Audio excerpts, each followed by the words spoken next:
Bonjour à vous tous, les flammes jumelles. Aujourd'hui, je suis très très heureuse de vous parler d'un sujet qui me tient vraiment à cœur. C'est l'explication pourquoi notre jumeau d'âme, pourquoi notre runner nous fuit. Je crois que c'est l'une des questions les plus importantes de notre parcours. Mais pourquoi il fait ça? Donc, je vais pouvoir vous apporter des réponses qui vont pouvoir vous éclairer et comprendre un petit peu mieux cette attitude que votre jumeau d'âme a envers vous. Pour nous, c'est vraiment l'incompréhension totale. On ne comprend pas pourquoi notre masculin nous fuit. Nous, on a tout compris. On sait tout.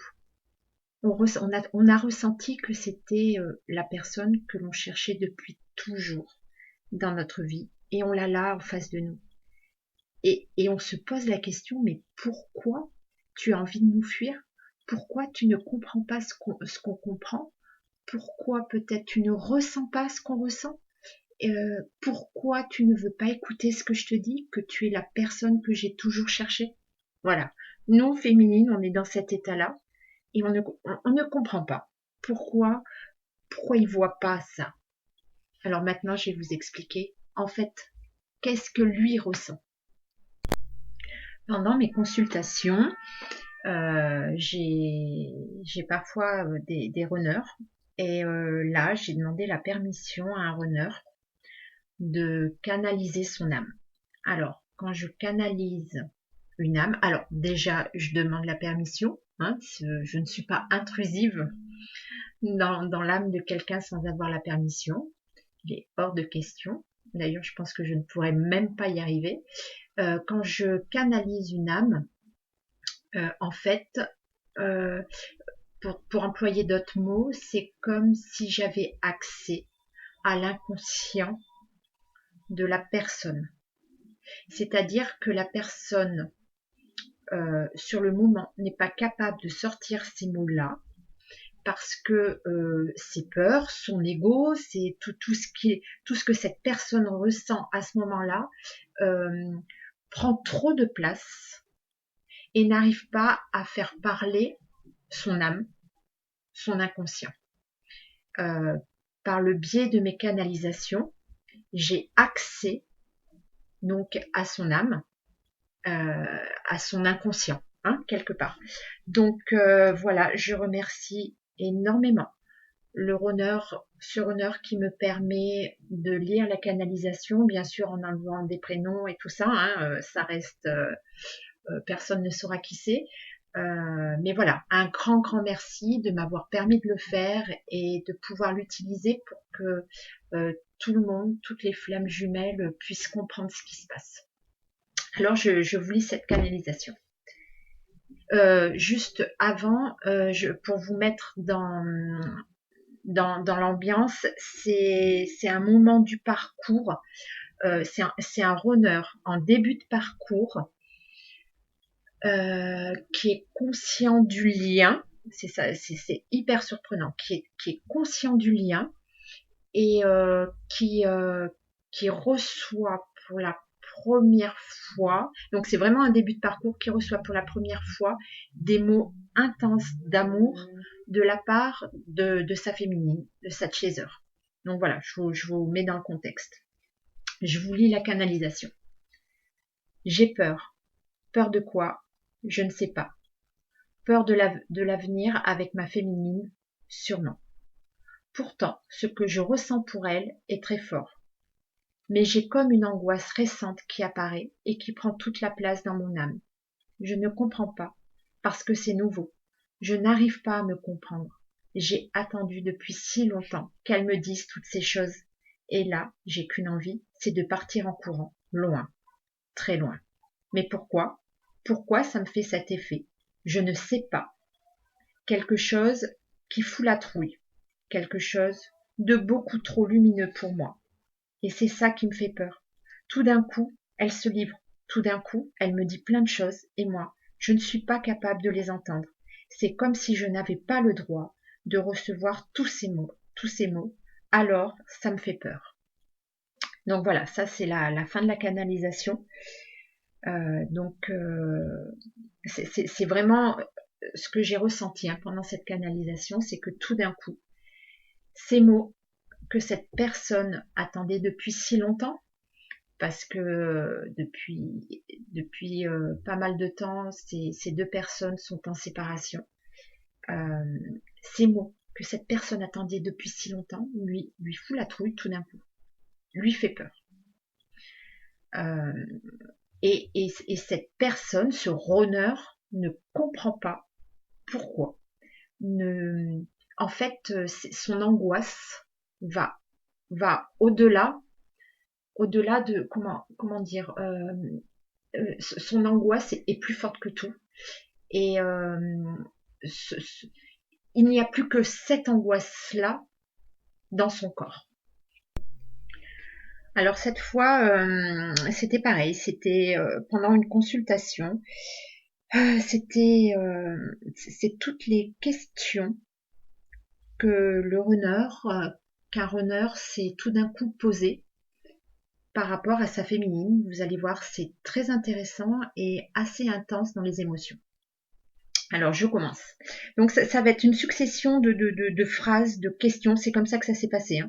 Donc, voilà, je vous déballe d'un seul coup, comme ça, ce qui s'est passé et ce qui s'est dit, et c'est pareil. Je remercie également énormément ce honneur de me permettre de me servir de tout ça pour une grande compréhension.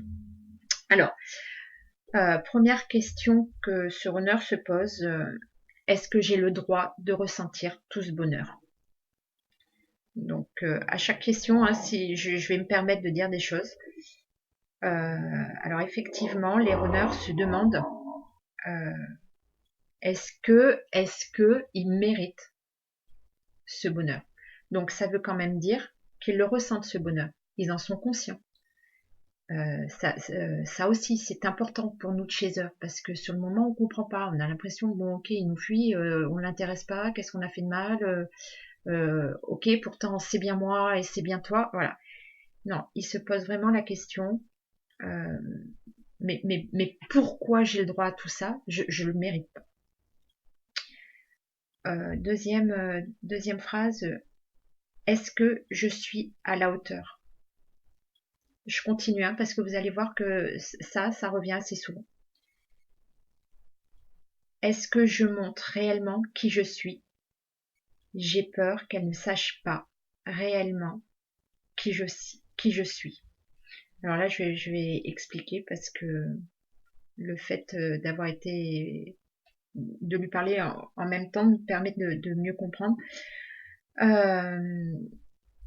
Cette personne-là, ce runner, m'expliquait qu'il a peur que sa féminine l'aime pour autre chose que ce qu'il est réellement. Il a peur de décevoir sa féminine. Il a peur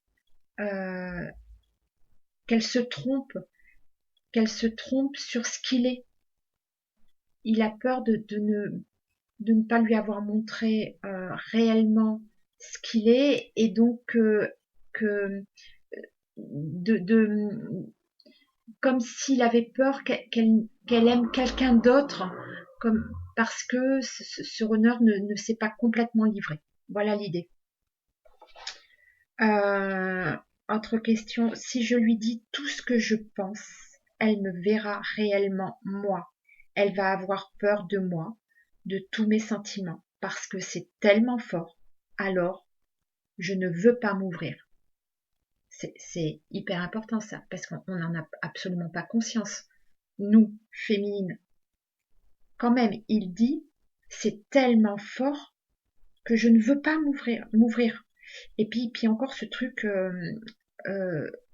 il a peur que sa féminine voit réellement qui il est. Autre question. Ne m'ouvre pas. Ça c'était dit comme ça là, c'était des mots balancés. Ne m'ouvre pas, voilà. Et je sais qu'elle a la clé pour le faire. mais je ne veux pas qu'elle ouvre, car à l'intérieur, c'est le bordel. J'ai pas envie qu'elle voie qu'à l'intérieur, il n'y a qu'elle. J'ai peur de lui faire peur. Il n'y aura jamais une place aussi importante pour les autres, et je sais que si je tombe, les autres ne m'apporteront jamais autant. Bon, là, c'est très très fort, il y a plein d'émotions. Je crois que j'ai même pas besoin d'expliquer ce qu'il a voulu dire. Peur de me retrouver dans une bulle que avec ma jumelle. De peur que cette bulle disparaisse. J'ai besoin de voir d'autres gens, de sortir. Surtout, ne pas se couper du monde extérieur. Au cas où tout se brise, au cas où tout ça n'existe plus. Si tout s'arrête, je deviens quoi? Car si tout s'arrête, tout, tout me semblera fade et vide, sans intérêt. Alors c'est pareil, c'est hyper intéressant. C'est vraiment cette impression que ces masculins, ils ont peur que ça se brise en fait. C'est ça, hein, c'est ça qu'il exprime là. Il a peur que tout se brise et ils ont peur de ne pas pouvoir se relever de cette chute énorme. Je continue. C'est tellement une relation unique que ça me désespère pour les autres rencontres, car je la cherche partout chez les autres. Si elle me lâche, j'ai besoin de la retrouver chez quelqu'un d'autre. Cette émotion-là, chez quelqu'un d'autre. Alors ça explique effectivement pourquoi les runners sont attirés à aller voir d'autres personnes en fait. Ils ont tellement peur que cette relation ne dure pas, que cette relation s'arrête. C'est comme s'ils avaient besoin d'assurer leurs arrières et, et ils ont besoin de se rassurer en se disant mais il faut que je la retrouve autre part si jamais ça s'arrête. Et cette impression de pas nous retrouver en fait chez les autres. Mais c'est ça ce qu'ils font en fait. Ce sont des vraies peurs. On n'arrive pas à les comprendre. Mais là, je trouve que les mots sont bien posés et moi, en tout cas, ça m'a permis de beaucoup mieux comprendre. Il y en a encore des phrases, je continue. C'est destructeur, c'est horrible. À tout moment, j'ai peur d'être lâchée dans le vide. Besoin d'avoir quelqu'un d'autre, au cas où, pour que se lâcher dans le vide soit moins douloureux. Ouais, donc c'est un peu ce que je vous disais juste avant. Je continue. C'est comme si elle me vole quelque chose quand elle est à côté de moi, que je ne puisse pas être moi-même, parce que devant les autres, j'ai un masque. J'ai peur de moi. Et je ne veux pas que ma jumelle me voie avec mes masques. Le moi profond veut être avec ma jumelle, et j'ai peur qu'elle ne me reconnaisse plus quand je suis avec les autres. J'ai honte de mon autre moi quand je suis avec les autres. Je ne veux pas qu'elle me voie comme ça. Peur qu'on me dise, depuis que tu la connais, tu n'es plus le même. Peur que les gens me disent que je suis endormie avec elle, alors que je viens de me réveiller. Alors là aussi, c'est assez bouleversant. Je pense que c'est pareil, hein, tout est dit. Tout est... Leur masque, en fait, le runner a vraiment conscience qu'il porte des masques avec la société. Alors pareil, j'ai pu en parler avec lui, pour se faire apprécier. Pour se faire apprécier. En tout cas, ce runner-là, mais j'imagine que c'est vraiment l'ensemble des runners. Ils ont conscience de porter des masques pour plaire aux gens. Et ils ont besoin de ça pour plaire aux gens, mais aussi pour ne pas montrer qui ils sont. Et ce qui, tout d'un coup, leur fait peur, c'est que leur féminine, leur jumelle d'âme, leur chaser arrive à voir le réel, la personne réelle qu'il est. Et c'est ça, ouais, qui leur fait peur en fait. Je continue. On doit constamment garder le contrôle pour ne jamais montrer qui on est réellement pour le monde extérieur. Je me sens moi-même quand je serai avec elle. Donc c'est ça, ils sont toujours sous contrôle. Ils veulent pas montrer qui ils sont réellement. Et puis, ben, nous, féminines, on arrive à voir qui ils sont. On les connaît par cœur finalement. Et ben voilà, hein, oui, on les réveille. C'est exactement ce qu'il a dit à un moment donné, hein. Oui, qu'en fait, il s'est réveillé depuis la rencontre. Mais, euh, mais voilà toutes les questions que ce runner se posait. Et je trouve ça vraiment intéressant et ça nous permet de mieux comprendre comment il traverse ce parcours, comment il- comment ils ont vécu, comment ils vivent cette relation. Parce que finalement, il y a beaucoup d'émotions et c'est aussi fort pour eux que pour nous. Et je pense que c'est très intéressant pour nous féminines de comprendre que on vit les mêmes choses finalement, mais on ne réagit pas pareil à à la même, comment dire, aux mêmes émotions intenses que l'on ressent. Voilà. Je finis cette capsule par un message pour vous, les runners. J'ai une canalisation de mes guides et ce message s'adresse à vous. Vous, runners, avez l'image du mauvais rôle sur ce parcours. Il est vrai que vous n'avez pas le meilleur des rôles puisque c'est vous qui permettez à votre féminine de faire tous les nettoyages énergétiques nécessaires pour permettre aux liens d'avancer et à la réunion de se faire. Ceci dit, ce rôle est très important. C'est à vous de montrer à votre féminine ce sur quoi elle doit nettoyer de façon énergétique et donc c'est à vous de lui montrer toutes les blessures qu'elle a en elle, toutes les blessures d'âme présentes sur le lien. Sans vous, masculin, sans ce rôle-là à jouer, la réunion n'est pas possible. Le réveil pour vous est brutal. Vous sortez d'un espèce de coma pendant lequel vous n'avez pas vraiment pris conscience de tout ce que vous avez fait vivre à votre féminine. Assumez pleinement ce rôle. Chacun a son rôle à jouer dans ce duo lié par l'énergie de l'amour. C'est un travail d'équipe à réaliser à deux pour que le lien avance. Tout ce travail se fait dans l'amour et non dans le plaisir de faire s'ouvrir sa flamme jumelle. Oui, je trouve que le message est très très important parce que nous féminines, en tout cas sur les réseaux sociaux, je trouve que en général, je trouve que parfois on s'en prend un peu au runner. Bon, un peu à juste titre quand même. Non, je rigole. Je rigole. C'est vrai que ce parcours, il est très très compliqué parce que dans un premier temps, c'est à nous féminines de travailler, c'est à nous féminines de se prendre, j'allais dire en pleine poire, tout ce travail énergétique à faire, toutes nos blessures d'âme. En fait, il nous renvoie toutes nos blessures d'âme et c'est hyper douloureux. C'est et quand au début, quand on ne comprend pas ce qui se passe, waouh, c'est compliqué, c'est douloureux et c'est vrai qu'on a envie de dire mais il est vraiment pas cool avec moi. Voilà, ouais, parfois ça nous fait peut-être du bien de se lâcher un peu, mais voilà, quand il faut vraiment comprendre que tout se fait dans l'amour.